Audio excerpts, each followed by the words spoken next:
Hello friends, क्या आप अपने शिक्षक प्रशिक्षण के अंतिम वर्ष में हैं?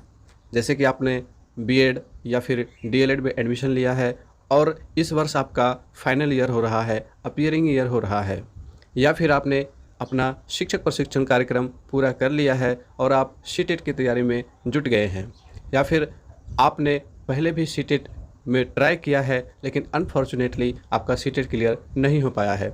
तो फिर ये वीडियो आप सभी के लिए है और ये वीडियो बिल्कुल भी स्किपेबल नहीं है, क्योंकि इस वीडियो में मैंने कुछ ऐसे ट्रिक्स, ऐसे टिप्स और कुछ ऐसे सीक्रेट्स की बातें की है जिसके दम पर आप पहले प्रयास में ही सीटेट क्लियर कर सकते हो।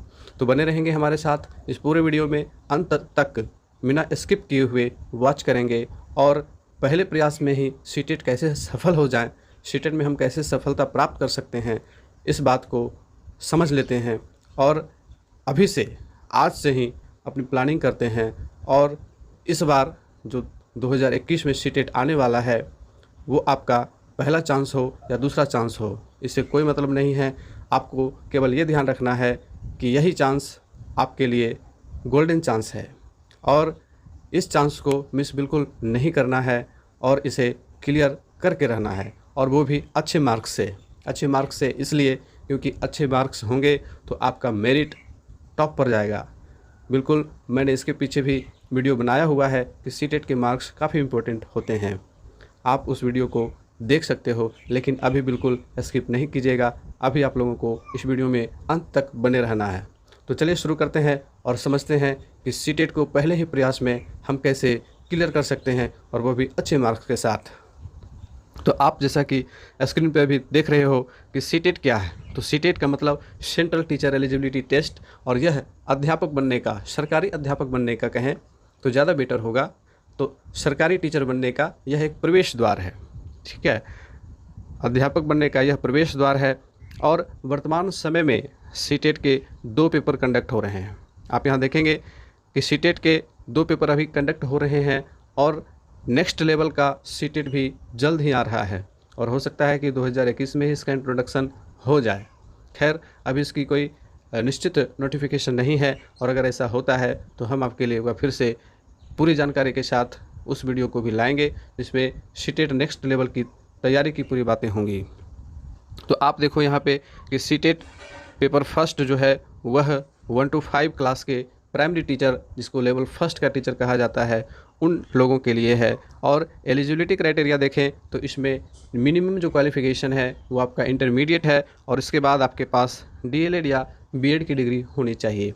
यदि आपके पास बीएड की डिग्री है और आप पीआरटी लेवल फर्स्ट में क्वालिफाई करते हो और आप एक सरकारी अध्यापक बनते हो, तो आपको फिर 6 महीने का एक ब्रिज कोर्स करना होता है। तो खैर, वो सब तो चलता रहता है, और यदि आप सिलेक्ट हो जाते हो तो फिर 6 महीने का कोर्स करना कोई भारी बात नहीं है। दूसरा जो लेवल है पीआरटी लेवल 2, यह 6 to 8 क्लास के टीचरों के लिए है, यानी कि अपर प्राइमरी क्लास के टीचरों के लिए है। और इसका एलिजिबिलिटी क्राइटेरिया देखें तो ग्रेजुएट प्लस डीएलएड या बीएड, ये आपका एलिजिबिलिटी क्राइटेरिया है सीटेट पेपर सेकेंड के लिए। और इसके बाद बात करें सीटेट नेक्स्ट लेवल जो आने वाला है, इसकी नोटिफिकेशन बहुत जल्द आ सकती है या फिर अगले सीटेट में इसका नोटिफिकेशन आएगा। तो इसके लिए एलिजिबिलिटी जो होगी वो होगी ग्रेजुएट प्लस पीजी, यानी कि पोस्ट ग्रेजुएट प्लस बीएड की डिग्री। तो आप देखो यहाँ पे कि बीएड की डिग्री काफ़ी इम्पोर्टेंट है ना। बीएड की डिग्री जो है वो काफ़ी इम्पोर्टेंस रखती है एक सरकारी अध्यापक बनने के दृष्टिकोण से। तो यदि आप एक ऐसे कैंडिडेट हो जो आप सोच रहे हो कि मुझे भी सरकारी शिक्षक बनना है और आप इस वीडियो को देख रहे हो, तो आप डिसीजन ले सकते हो कि आपको बीएड या डीएलएड में से कौन से विकल्प को चुनना ज़्यादा बेहतर होगा। तो अब आगे देखते हैं कि इसके जो प्रश्न पत्र होते हैं उसका क्या स्ट्रक्चर होता है। तो CTET paper first PRT level first 1 to 5 class के टीचरों के लिए देखें तो इसमें जो टोटल क्वेश्चंस आएंगे वो 150 क्वेश्चंस टोटल होंगे, और टोटल मार्क्स भी 150 होंगे। टोटल टाइम भी आपको 150 मिनट्स ही दिए जाएंगे, यानी कि 2.5 घंटे का टाइम आपको मिलेगा सवालों को हल करने के लिए। सवाल अभी तक ऑफलाइन ही होते आए हैं, और यदि इसको ऑनलाइन कराया जाता है तो फिर उसके लिए अलग से नोटिफिकेशन आएगा, लेकिन अभी फ़िलहाल ऑफलाइन परीक्षाएं ही इसकी आयोजित होती रही हैं। इसमें पॉजिटिव बात यह है, इसमें नेगेटिव मार्किंग नहीं है। नो नेगेटिव मार्किंग, आप पूरे सवालों को हल कर सकते हो बिना किसी डर के। और इसके बाद देखें कि सब्जेक्ट्स और मार्क्स टॉपिक वाइज देख लेते हैं। तो आपके लेवल फर्स्ट यानी कि पेपर फर्स्ट के लिए 5 पार्ट आपके सवाल में होंगे। और पहला पार्ट सीडीपी का होता है, यानी कि चाइल्ड डेवलपमेंट एंड पेडागोजी, और इससे 30 सवाल आपके पूछे जाएंगे। दूसरे पार्ट्स में मैथमेटिक्स होगा, जिसमें आपको 30 सवाल पूछे जाएंगे। तीसरे पार्ट में ईवीएस होगा, जिससे भी आपको 30 सवाल पूछे जाएंगे। एक चीज़ मैं आप लोगों को और क्लियर करता चलता हूँ कि आपको क्वेश्चन नंबर भी याद रखना है। 1 से 30 तक आपका सीडीपी का होगा, फिर 31 से 60 तक मैथमेटिक्स का होगा, 61 से 90 तक ईवीएस का होगा, इन्वायरमेंटल स्टडीज़ का होगा। और इसके बाद जो आता है सेक्शन लैंग्वेज पेपर का, तो उसमें आपके 91 से 120 लैंग्वेज फ़र्स्ट के लिए है। और लैंग्वेज फ़र्स्ट में आप अपना कोई भी फेवरेट सब्जेक्ट जिसमें आपकी ज़्यादा एक्सपर्टीज़ हो, उसे आपको सेलेक्ट करना होता है। जैसे मान लेते हैं कि आपने लैंग्वेज फ़र्स्ट में हिंदी को सेलेक्ट किया है, तो अब जब आप सीटेट के सवाल को देखोगे, तो जब 91 से 120 का सेक्शन आएगा, तो वहाँ पे 2 लैंग्वेज सेट होते हैं, एक इंग्लिश का होता है और दूसरा हिंदी का होता है। और क्वेश्चन नंबर दोनों का ही 91 से 120, 91 से 120 का होता है। तो वहाँ पे आपको उस पेपर को सॉल्व करना है जिसे आपने लैंग्वेज फ़र्स्ट में चुना है। सपोज़ दैट यदि आपने लैंग्वेज फ़र्स्ट में हिंदी को लिया है, तो 91 से 120 आप हिंदी को सॉल्व करोगे।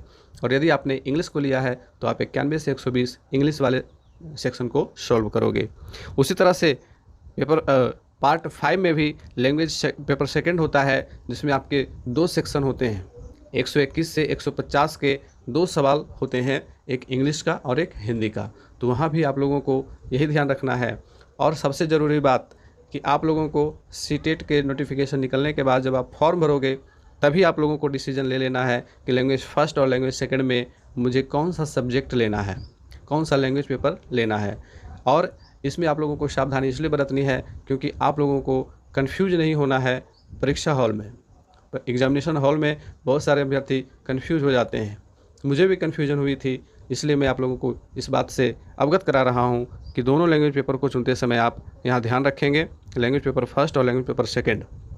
तो इस प्रकार से ये पैटर्न सीटेट पेपर फर्स्ट के लिए है, जिसमें आप लोगों को 150 सवाल रहेंगे और 5 कैटेगरी में आपके 5 सब्जेक्ट रहेंगे और इन पाँचों से 30-30 सवाल पूछे जाएंगे। नेगेटिव मार्किंग की चिंता आप लोगों को नहीं करनी है। आप लोगों को सिर्फ और सिर्फ एक ही चीज़ पे ध्यान रखना है कि सीटेट के जो सवाल होते हैं वो कंसेप्चुअल सवाल होते हैं, फैक्चुअल सवाल नहीं पूछे जाते हैं। फैक्चुअल और कंसेप्चुअल से क्या मतलब है? फैक्चुअल का मतलब हुआ महात्मा गांधी का जन्म कब हुआ था, ये फैक्चुअल सवाल है, इसमें फैक्ट हैं। यदि आप लोगों को सूचनाएं याद हैं तो आप फटाफट जवाब दोगे। लेकिन कंसेप्चुअल सवाल अलग होते हैं। आप बच्चों को कैसे पढ़ाओगे, आपकी समझ कितनी है, आपके अंदर शिक्षक की जो समझ होनी चाहिए वो कितनी है, इसकी जांच की जाती है। अब बढ़ते हैं सीटेट पेपर सेकंड की ओर, PRT level second for class 6 to 8 teachers. इसमें भी आप लोगों को क्वेश्चन का पैटर्न वही रहेगा, 150 सवाल, 150 marks, 150 minutes, no negative marking. तो इसमें देखेंगे 4 पार्ट में आपका क्वेश्चन पेपर बटा होगा। पहला पार्ट सीडीपी का होगा, चाइल्ड डेवलपमेंट एंड पेडागोजी, और इसमें देखेंगे 30 मार्क्स, बिल्कुल 1 से 30 तक आपके सीडीपी के सवाल रहेंगे। उसके बाद जब दूसरा पार्ट शुरू होगा तो फिर आप लोगों को यहाँ ध्यान रखना है कि दूसरा पार्ट आप लोगों को सेलेक्ट करना होता है, और इसके लिए आप लोगों को फिर से सीटेट के फॉर्म भरते समय ही आप लोगों को इसका सिलेक्शन करना होता है। इसका सिलेक्शन 2 प्रकार से होता है, साइंस कैंडिडेट्स के लिए और आर्ट्स और कॉमर्स कैंडिडेट्स के लिए। यदि आप साइंस कैंडिडेट हो तो आपको मैथ और साइंस चुनना होता है, और यदि आप आर्ट्स या कॉमर्स स्ट्रीम के स्टूडेंट हो तब आपको एसएसटी का सिलेक्शन करना होता है, सोशल स्टडीज़ का सिलेक्शन करना होता है। और दोनों ही सेक्शन से 60-60 सवाल पूछे जाते हैं। जैसे कि मान लो कि आप एक साइंस के कैंडिडेट हो, तब आपने जो फॉर्म भरा है वो आपका स्ट्रक्चर होगा सीडीपी का, मैथमेटिक्स प्लस साइंस का, उसके बाद language paper first, language paper second, 4 part. और यदि आप आर्ट्स के कैंडिडेट हो तब आपको मैथ और साइंस छोड़ देना है, सोशल स्टडीज़ सॉल्व करना है। और इसमें भी कन्फ्यूजन होता है। कन्फ्यूजन ये होता है कि जो सवाल आते हैं उसमें एसएसटी और मैथमेटिक्स और साइंस के सेक्शन सारे प्रश्न रहते हैं। ध्यान आपको ये रखना है कि यदि आप मैथ और साइंस के स्टूडेंट हो तब आपको क्वेश्चन नंबर 31 से 60 का जो सेक्शन होगा वो मैथ्स का होगा, फिर 61 से लेकर के 90 तक साइंस का होगा। ठीक है, तो ये आपको ध्यान में रख लेना है कि यदि आपने मैथ और साइंस चुना है तब आपको 31 से लेकर के 90 तक का जो सेक्शन होगा, पार्ट 2 का जो सेक्शन होगा 31 नंबर से 90 नंबर तक का, वो मैथ और साइंस को सॉल्व करना है। और यदि आपने सोशल स्टडीज़ लिया है, आप आर्ट्स स्ट्रीम के स्टूडेंट हो, तब आपको क्या करना है, 31 से 90 तक जो है वो SST के पार्ट को सॉल्व करना है। चूँकि क्वेश्चन सेट एक ही होता है और दोनों ही मैथ और साइंस साथ ही साथ SST के जो सवाल होते हैं दोनों ही एक ही क्वेश्चन पेपर में होते हैं, इसलिए बहुत ज़्यादा कन्फ्यूजन होती है। एक धुन में बच्चे जो है सॉल्व करना शुरू करते हैं तो उन्हें पता चलता है कि मैंने तो आधे सवाल मैथ और साइंस के सॉल्व कर दिए हैं, और फिर बाद में उन्हें ध्यान में आता है कि अरे मैंने तो आर्ट्स लिया था, SST लिया था, अब क्या होगा। तो वहाँ पे बहुत ज़्यादा मार्क्स कट जाते हैं और एक तरह से आपका पेपर बिल्कुल ही ख़राब हो जाता है। इसलिए आप लोगों को इस बात को ध्यान में रखना है। और अब आप जब सवाल को सॉल्व करोगे तो आर्ट्स का जो सेक्शन होता है वो मैथ और साइंस के बाद आता है, क्वेश्चन नंबर सेम होते हैं, इसलिए कन्फ्यूजन ज़्यादा होती है। ठीक है, तो आप लोगों को यहाँ पे कंफ्यूज नहीं होना है। लैंग्वेज पेपर में भी उसी प्रकार से लैंग्वेज पेपर फर्स्ट और सेकंड में आप लोगों को वही प्रक्रिया अपनानी है जो मैंने अभी पेपर फर्स्ट के लिए बताई है। तो उम्मीद है कि आप लोगों को यहाँ तक बिल्कुल क्लियर हो गया होगा कि सीटेट का क्या है, सीटेट के प्रश्न पत्र कैसे होते हैं। और यदि आपने अभी तक सीटेट के प्रश्न पत्र को नहीं देखा है तो आप हमारे वेबसाइट से भी जा कर के अपलोड कर सकते हो, या फिर आप सीटेट के जो ऑफिशियल वेबसाइट है उससे भी प्रश्न पत्र डाउनलोड कर सकते हो। और अगला जो टॉपिक है वो उसी पर है। अब देखेंगे कि हमारी जो स्ट्रेटजी होगी वो क्या होगी। और एक चीज़ और मैं आप लोगों को यहाँ पे बता देना चाहता हूँ कि मैं आपकी क्या हेल्प कर सकता हूँ। तो मैं आप लोगों के लिए क्लासेस लेकर के आता हूँ, रूटीन फॉर डेली क्लासेस आप देख सकते हो। मंडे टू सैटरडे मेरी कोशिश रहती है प्रतिदिन क्लासेस लाने की। हालांकि बीच बीच में जब इधर बहुत ज़्यादा बारिश हो रही है तो इस वजह से क्लासेस बन नहीं पा रहे हैं और अपलोड करने में भी काफ़ी समस्या आती है क्योंकि नेटवर्क प्रॉब्लम बहुत ज़्यादा होता है। खैर ये सब तो चलता रहता है, लेकिन मेरी कोशिश रहेगी कि मैं आपकी पूरी तैयारी कराऊं और आप मुझसे बिल्कुल जुड़े रहें और चैनल को सब्सक्राइब कर लें ताकि जैसे ही क्लासेस अपलोड होते हैं तो आपके पास नोटिफिकेशन पहुंचे और आप क्लासेस का बेनिफिट ले सको। मेरा काम है आप लोगों को गाइड करना, और यदि आप इस गाइड के तहत चलते हो तो निश्चित रूप से आप पहले प्रयास में ही ज़रूर ही सीटेट क्लियर कर सकते हो। देखेंगे कि वो कौन कौन से स्मार्ट स्ट्रेटजी हैं जिसके द्वारा हम सीटेट को पहले प्रयास में क्लियर कर सकते हैं और अच्छे मार्क्स के साथ। क्योंकि अच्छे मार्क्स लाना, इसलिए मैं बार बार कह रहा हूँ, क्योंकि अच्छे मार्क्स यदि होंगे सीटेट में तो वो आपको सिलेक्शन के समय मेधा सूची जब बनती है तो वहाँ पे आपको मेधा सूची में टॉप पर पहुँचाएगी सीटेट के मार्क्स। तो देखेंगे सबसे पहला जो स्टेप है वो है रीड सिलेबस केयरफुली। बिल्कुल ध्यानपूर्वक सिलेबस को पढ़ें। सीटेट के सिलेबस के ऊपर मैंने पूरे डिटेल से एक एक सेक्शन के ऊपर, एक एक सब्जेक्ट के ऊपर मैंने वीडियो बनाए हुए हैं। तो आप हमारे प्लेलिस्ट में जा कर के या फिर डिस्क्रिप्शन में मैंने सारे लिंक्स दिए हुए हैं, आप वहां से एक एक सब्जेक्ट के सिलेबस को बिल्कुल समझ सकते हो। उसकी तैयारी कहां से होगी वो सब मैंने बताया हुआ है। तो आप वहां से जा कर के डिस्क्रिप्शन बॉक्स में आप अभी चेक कर लो तो आप लोगों को वे सारे वीडियोज़ के लिंक्स मिल जाएंगे।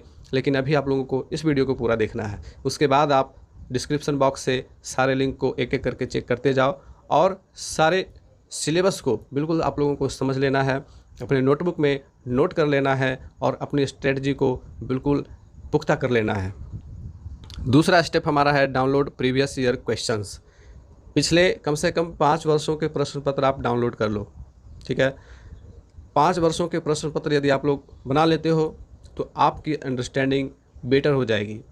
सबसे पहले आप लोगों को क्या करना है कि सीटेट के ऑफिशियल वेबसाइट पे आप जा सकते हो या फिर आप हमारे वेबसाइट पर भी जा सकते हो। वेबसाइट का लिंक डिस्क्रिप्शन बॉक्स में भी मिलेगा, आप लोगों को स्क्रीन पे भी दिखाई पड़ रहा होगा। आप वहाँ से भी जा कर के डाउनलोड कर सकते हो। आपको क्वेश्चन पेपर के साथ साथ मेरे वेबसाइट पर कुछ इंपॉर्टेंट बुक्स भी मिल जाएंगे।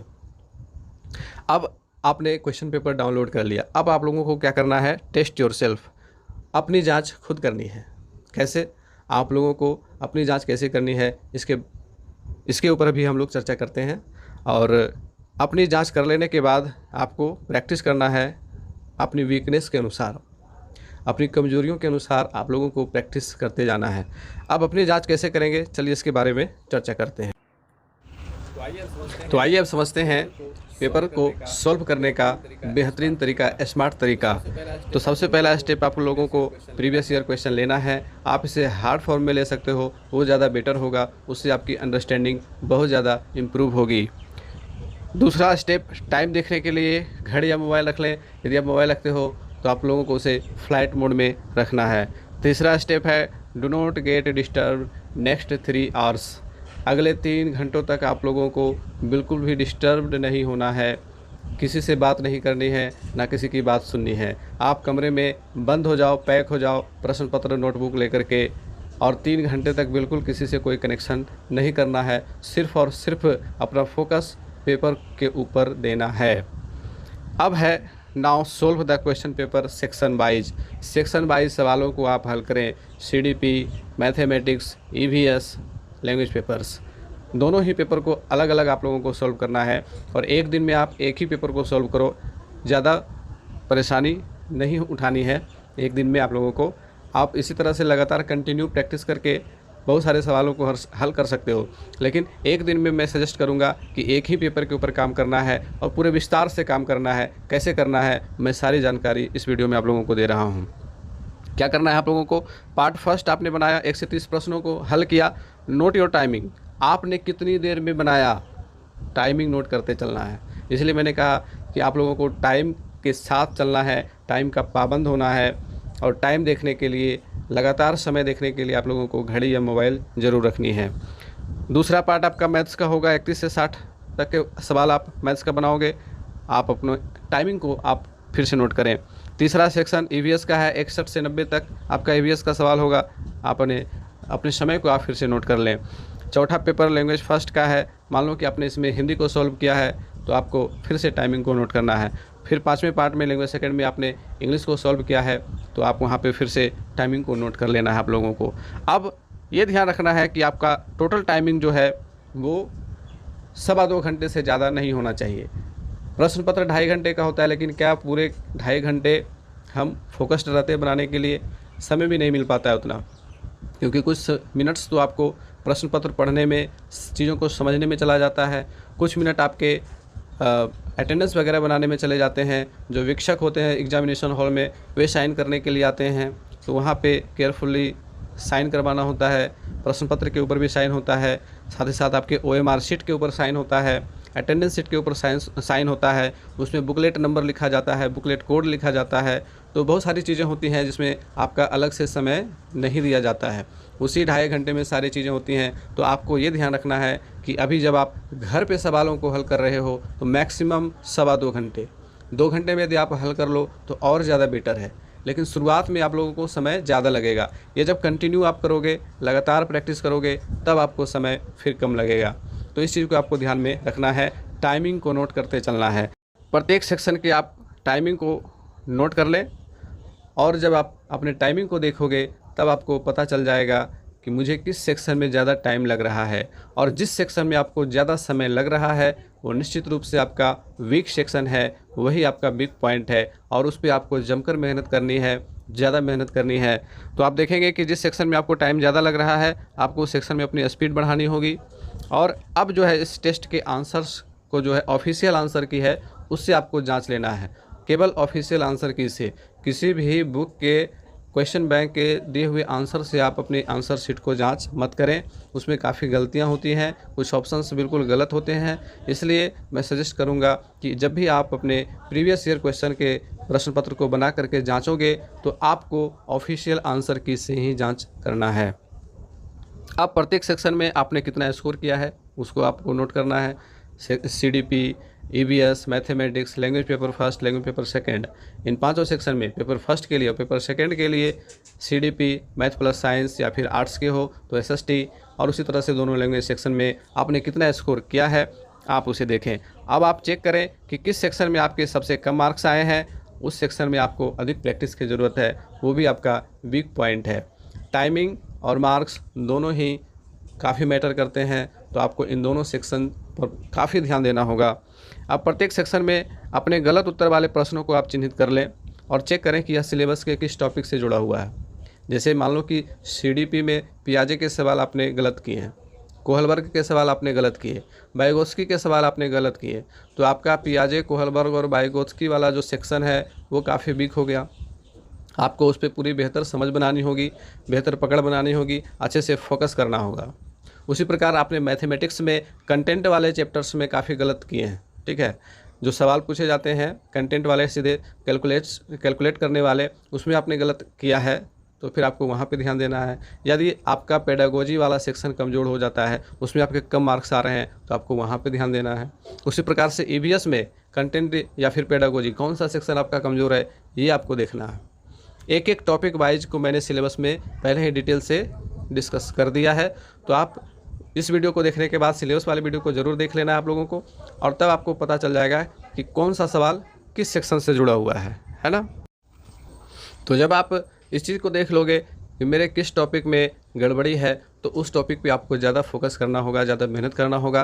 तो इस प्रकार से टॉपिक वाइज आपको वीकनेस पता चल जाएगी, और किस सेक्शन में आपका ज़्यादा वीक पॉइंट है ये भी पता चल जाएगा।